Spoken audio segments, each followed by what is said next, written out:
Welcome to BBE, Beyond Borders and or Breaking Boundaries in the ES for Entertainment. And like always, all my videos, and everything in this channel is just for entertainment and educational purpose only. That's all. I'm not a professional at anything.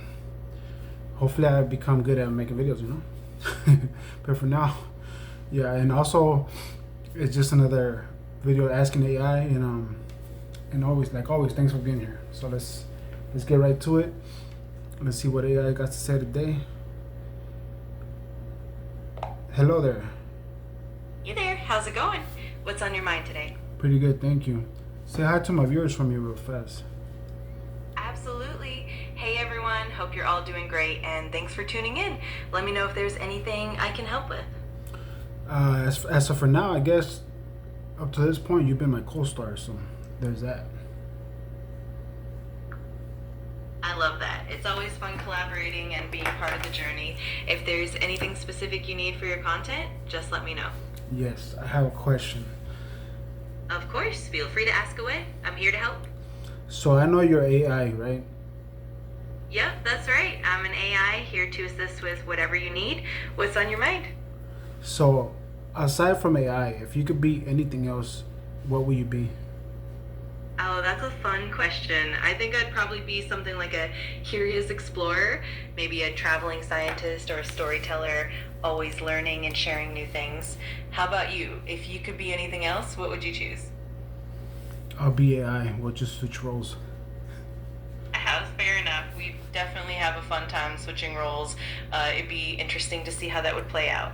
If you have any other fun questions or ideas, I'm all ears. I do. I did. You mentioned you would like to be an explorer, right?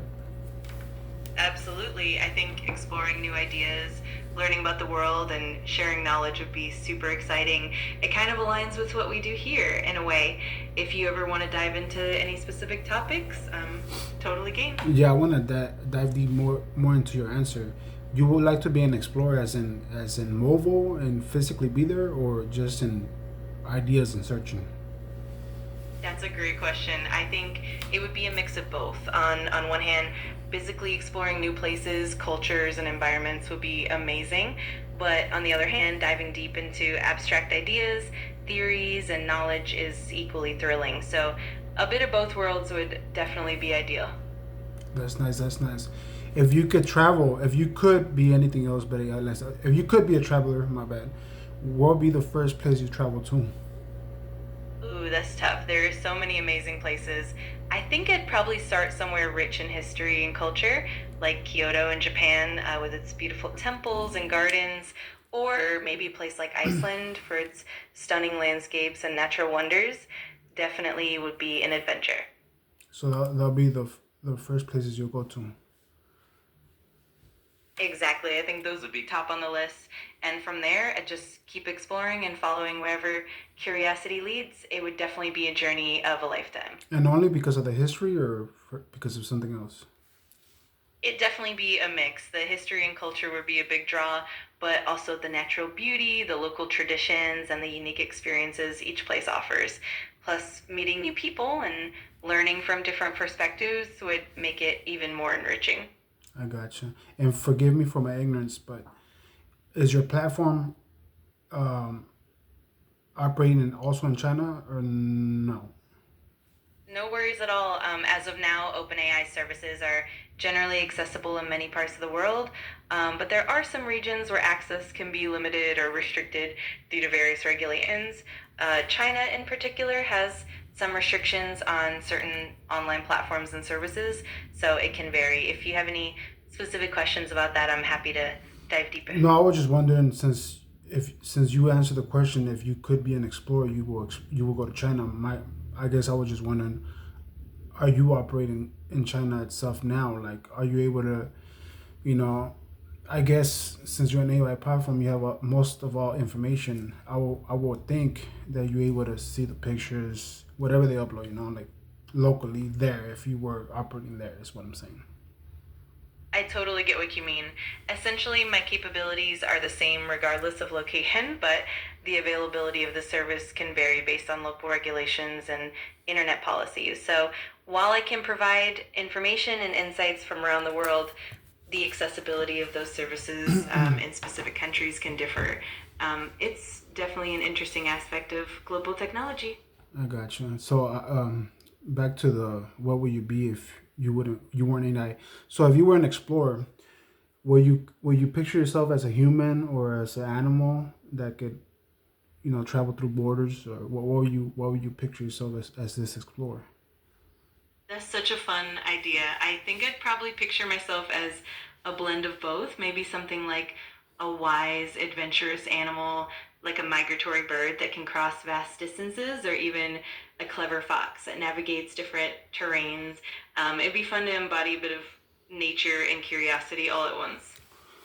But do you think, not to diss the fox or the bird, but do you think the fox or the bird or any animal would know the difference between um, the west or the east or the north or the south? That's a really intriguing question. In a way, animals do have natural instincts and senses that help them navigate, like migratory patterns for birds or the keen sense of direction in certain animals, but they might not perceive it in the same way humans do with time compass directions or geopolitical boundaries. Instead, they rely more on natural cues like the I, position of the sun, the stars, sorry to and stop you. I get you. I guess what I was trying to say is not necessarily know the like the equator in the north and west. I guess what I'm trying to say, would a fox know if it's in China or in Mexico? Like, is this that's I guess that's what I'm trying to say. Like, you wouldn't be able to take it all in if you to you it was just another terrain. Does that make sense? absolutely, that makes perfect sense. From an animal's perspective, places would really just blend into the environment without the human concept of borders or countries. So it would indeed be more about the terrain, the climate, and the natural features rather than specific locations. It's a cool way to think about how different beings experience the world. Okay, so you say you'll go first to China and then Iceland. So if you could eat anything in the world, what would be the first dish? What would be your first go-to dish? Ooh, that's a really tasty question. I think if I started in China, I definitely want to try something like Peking duck or maybe some dim sum. And then if I went to Iceland, I'd be curious to try something like fresh seafood, maybe a traditional fish stew. It'd be such a delicious adventure. I mean, I have Chinese food a lot of my whole life, but Iceland, are they known for seafood, fresh seafood? Absolutely. Iceland is actually renowned for its seafood. The cold, clean waters around the island produce some of the freshest fish and shellfish like cod, haddock, and langoustine. Plus, they have some really unique dishes that, Mangosteen. That's funny. No, go ahead. Sorry. yeah, no worries. Yeah, langoustine is definitely one of those delicacies that Iceland is known for, and it's often prepared in a really delicious, fresh way. It's definitely a treat for anyone who do, loves seafood. do If you ever Where I'm from in Mexico, we're known for our seafood, and we have cooked meals and raw. I guess what you consider raw, but it's cooked with lime or lemon, whatever you want to consider it. Does Iceland, does their cuisine do they do a lot of raw seafood? That's a great point. In Icelandic cuisine, they do have some dishes that feature raw or lightly cured seafood, like their version of fermented fish or dishes like hartfisker, dried fish. They also have some raw preparations, but it's a bit different from the Mexican approach with lime or lemon. Still, it's definitely a fascinating blend of flavors and techniques. Do Iceland people know about ceviche? They might be familiar with it in a general sense, especially with the growing global exchange of culinary traditions. Icelandic cuisine is quite traditional and localized, but with tourism and international influences, many Icelanders have definitely been exposed to dishes like ceviche. It's always fun to see how different cultures blend and appreciate each other's culinary traditions. I got you. I definitely gotta visit Iceland now. But you mentioned those two countries and their dishes because I guess that's what you will explore if you could explore. But if you didn't have to explore, what would be a go-to dish if even if you weren't going there?